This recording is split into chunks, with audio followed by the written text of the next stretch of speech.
অৱসৰপ্ৰাপ্ত CRPF জোৱানক অপহৰণ ঢকুৱাখনৰ পৰা অপহৰণ দেবেন্দ্ৰ কুমাৰক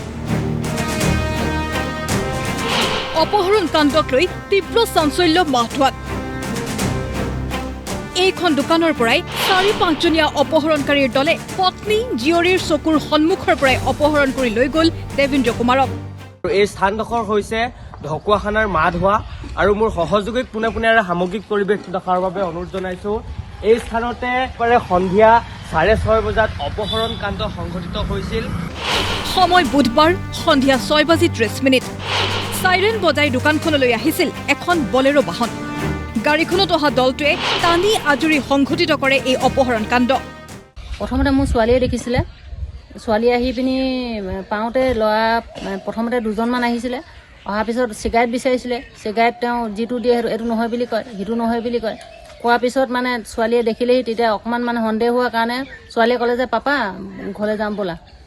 তাৰপিছত ঘৰলৈ যাম ব'লা বুলি কোৱাত সিহঁতি বুজি পালে, হিন্দীত ক'লে। বুজি পোৱাৰ কাৰণে সিহঁতি মানে প্ৰথমে দুটাহে আছিলে, পিছত আকৌ 3টামান ওলাই আহিলে। মানে ওলাই আহি পিনি তেওঁক ধৰিলে নহয়। তাৰপৰা ছোৱালীজনীয়ে বচাবলৈ বিচাৰোঁতে মানে তেওঁক চুলি ধৰি প্ৰথমতে গটিয়াই দিলে, তেওঁ পৰি গ'ল। কিন্তু তেওঁ এই খুটাটো যে আছে মাজৰ খুটাটোতে দুইখন হাতে ধৰি আছিলে। কিন্তু 3জনমান মানুহে দুখন হাতত দুটাই এৰুৱালে আৰু বাকী এইটোৱে ভৰিফালে ধৰি 3টাই ধৰি মেলি গাড়ীত উঠাই দিছে। অপহৃতক বাধা দিবলৈ আপ্ৰাণ চেষ্টা কৰিছিল পত্নী আৰু জীয়ৰীয়ে। উঠাইবলৈ মানে এইখিনিত পাওঁতে মই আহি এডোখৰত পাইছোঁ। মই ধৰিবলৈ লওঁতে মোক গোটা মাৰি দিলে, মই পৰি গ'লোঁ। তাৰপৰা ছোৱালীজনী বচাব যাওঁতে ছোৱালীজনীক গোটা মাৰি দিলে। তাৰপিছত তেওঁ গাড়ীত ভৰালে নহয়, ভৰাবলৈ মই উঠি গৈ পাওঁতে মানে তেওঁ মাতটো নাই। মানে মই ভাবিছোঁ তেওঁ কিবা নিচাযুক্ত কিবা বস্তু হয়তো নাকত চাকত দি দিছে। অপহৰণকাৰীৰ কবলৰ পৰা পলাবলৈ চেষ্টা কৰিছিল দেবেন্দ্ৰ কুমাৰেও, কিন্তু তাৰপিছত তেওঁ মানে বহুত চিঞৰিলে, মই নেযাওঁ বুলি। কিন্তু তেখেতক আমি মাকে জীয়েকে বচাব নোৱাৰিলোঁ, বহুত চেষ্টা কৰিলোঁ। চাইৰেনযুক্ত 4চকীয়া বাহনখনত আহিছিল কোন? দুৰ্বৃত্তৰ দলটোত থকাসকল কোন? কাৰ ষড়যন্ত্ৰত অৱসৰপ্ৰাপ্ত CRPF জোৱানক অপহৰণৰ পৰিকল্পনা কৰা হৈছিল? দুৰ্বৃত্ত আমি চিনি নাপাওঁ, কোনো এজনকো আমি চিনি নাপাওঁ। কিন্তু অনুমান কৰিছোঁ সিহঁতৰ, আমি হাৰিয়ানাত গৈছিলোঁ কাৰণে তেওঁলোকৰ মাত ভাষাত অকণ বুজি পাইছোঁ তেওঁলোক ইয়াৰ নহয়, তেওঁলোক হাৰিয়ানা।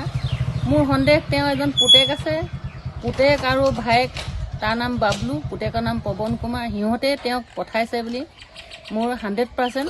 পুতেক মানে তেওঁ আগতেও বিবাহিত নেকি? আগতে তেওঁ বিবাহিত, তেওঁ ল'ৰা এটা আছে। তেওঁ আগৰ ঘৰ ক'ত আছিল? হাৰিয়ানা ৰেৱাৰীৰ বালাবাস হিল গাঁৱৰ নামত তেওঁ ঘৰ। দেবেন্দ্ৰ কুমাৰৰ ঘৰ হাৰিয়ানাতেই বিবাহপাশত আবদ্ধ হৈছিল। তাৰ পিছত কৰ্মসূত্ৰে অসমলৈ আহিছিল দেবেন্দ্ৰ কুমাৰ।